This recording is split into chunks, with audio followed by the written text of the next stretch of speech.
नमस्कार, आप देख रहे हैं कैपिटल टीवी। मैं हूं आपके साथ स्नेहा राय। उत्तर प्रदेश और जापान के रिश्तों को अब सिर्फ संस्कृति और परंपरा तक सीमित रखने की नहीं, बल्कि इन्हें निवेश और कारोबार की नई ताकत बनाने की तैयारी है। लखनऊ में हुए यूपी जापान इन्वेस्टमेंट मीट 2026 में मुख्यमंत्री योगी आदित्यनाथ ने जापानी कंपनियों को यूपी में निवेश के लिए बड़ा संदेश दिया। सीएम योगी ने यूपी की पहचान बताते हुए कहा कि जापान अगर लैंड ऑफ राइजिंग सन है तो उत्तर प्रदेश लैंड ऑफ सूर्यवंश है। साथ ही उन्होंने यूपी को श्री राम, श्री कृष्ण और भगवान बुद्ध की धरती बताते हुए कहा कि ये प्रदेश अब लैंड ऑफ अल्टीमेटेड पोटेंशियल भी बन चुका है।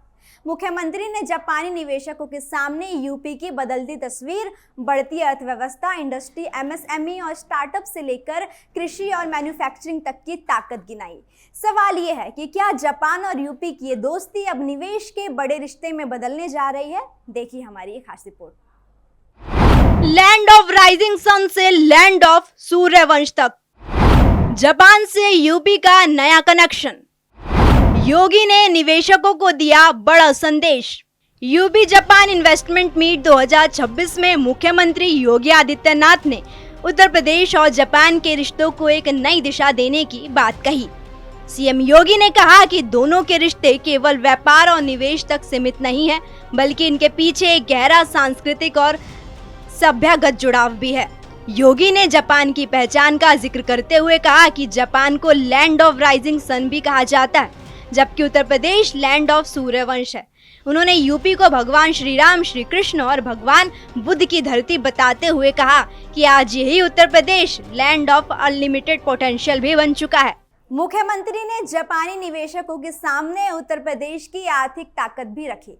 उन्होंने कहा कि यूपी देश का एक बड़ा फूड बास्केट है और देश के कुल खाद्यान्न उत्पादों में प्रदेश की हिस्सेदारी करीब 21% है। यानी कृषि से लेकर फूड प्रोसेसिंग तक यूपी में निवेश की बड़ी संभावनाएं मौजूद हैं। मुख्यमंत्री ने जापानी निवेशकों के सामने उत्तर प्रदेश की आर्थिक ताकत भी रखी। उन्होंने कहा कि यूपी देश का एक बड़ा फूड बास्केट है और देश के कुल खाद्यान्न उत्पादनों में प्रदेश की हिस्सेदारी करीब 21% है। यानी कृषि से लेकर फूड प्रोसेसिंग तक यूपी में निवेश की बड़ी संभावनाएं मौजूद है। सीएम योगी ने भगवान बुद्ध से जुड़े काला नमक चावल का भी जिक्र किया। उन्होंने बताया कि ये चावल उत्तर प्रदेश की वन डिस्ट्रिक्ट वन प्रोडक्ट यानी ODOP योजना का हिस्सा है। यूपी बना इन्वेस्टमेंट का नया डेस्टिनेशन। 96 लाख से ज्यादा MSME, 22,000 से ज्यादा स्टार्टअप्स। योगी सरकार के मुताबिक उत्तर प्रदेश में आज 96 लाख से ज्यादा MSME है, 35,000 से ज्यादा बड़े उद्योग और 22,000 से ज्यादा स्टार्टअप्स काम कर रहे हैं। इसके अलावा प्रदेश में 75,000 एकड़ से ज्यादा डेडिकेटेड इंडस्ट्री लैंड बैंक उपलब्ध है।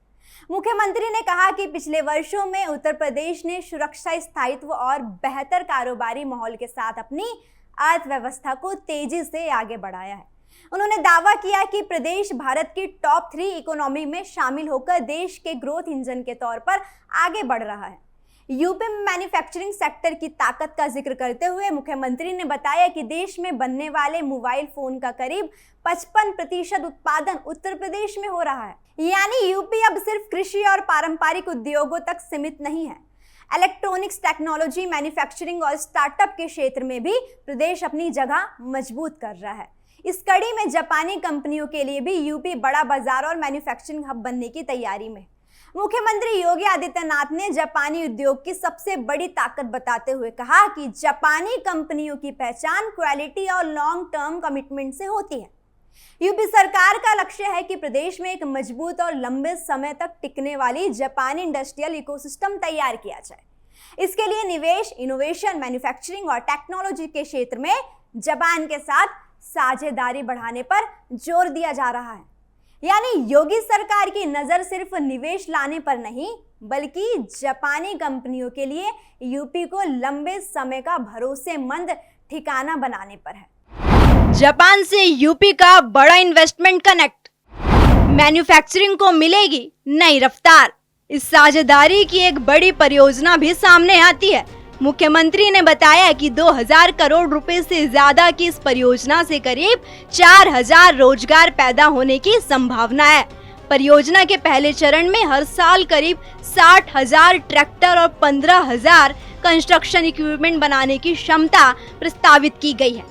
इससे साफ है कि यूपी जापान साझेदारी का फोकस सिर्फ निवेश के आंकड़ों पर नहीं बल्कि उत्पादन और रोजगार बढ़ाने की भी है। खास बात यह है कि मुख्यमंत्री योगी आदित्यनाथ इस साल फरवरी में जापान का दौरा कर चुके हैं। इसी दौरान उन्होंने जापानी उद्योगपति और निवेशकों से मुलाकात कर उत्तर प्रदेश में निवेश की संभावनाओं पर चर्चा की थी। अब यूपी जापान इन्वेस्टमेंट मीट के जरिए उस कनेक्शन को आगे बढ़ाने की कोशिश हो रही है।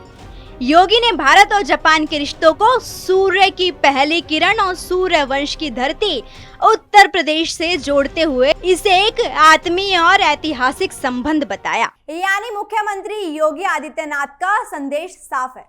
उत्तर प्रदेश अब अपनी समृद्ध विरासत के साथ निवेश, उद्योग, तकनीक और रोजगार के क्षेत्र में भी नई पहचान बनाने की दिशा में आगे बढ़ रहा है। जापान की तकनीक और गुणवत्ता अगर यूपी की विशाल संभावनाओं से जुड़ती है तो ये साझेदारी आने वाले वक्त में निवेश के साथ साथ रोजगार और विकास की नई कहानी लिख सकती है।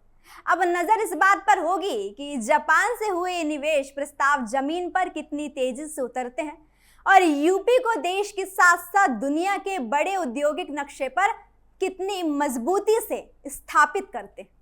इस खबर में फिलहाल इतना ही। ऐसी ही तमाम बड़ी खबरों के लिए आप देखते रहिए कैपिटल टीवी उत्तर प्रदेश।